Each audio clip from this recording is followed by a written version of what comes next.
Hélène Conway-Mouret, pour le groupe socialiste, de prendre la parole. Chers collègues.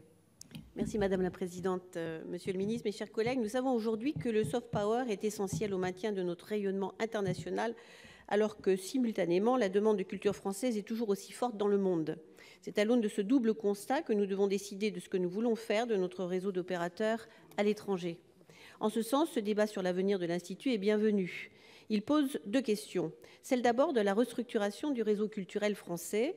Lors de son audition le 24 octobre dernier par notre commission, Jean-Yves Le Drian a en effet affirmé étudier la pertinence d'un rapprochement entre l'Institut français et la Fondation Alliance française afin de favoriser les synergies et de décupler notre action dans le domaine culturel.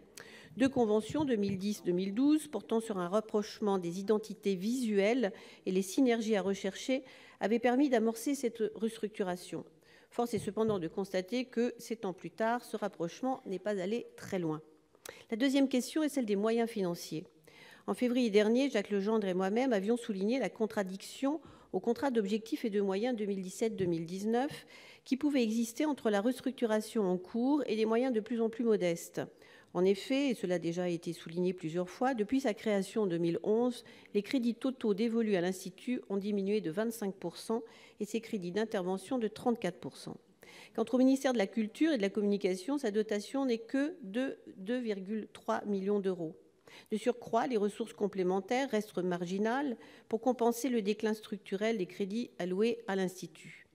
Si l'une des composantes concernées se trouve à ce point contrainte financièrement, il est à craindre que ce rapprochement ne puisse être mené dans de bonnes conditions. À l'heure où la concurrence en matière d'offres linguistiques s'intensifie, vous avez parlé du Confucius, mais il y a également tous nos partenaires européens avec lesquels nous sommes malheureusement en concurrence.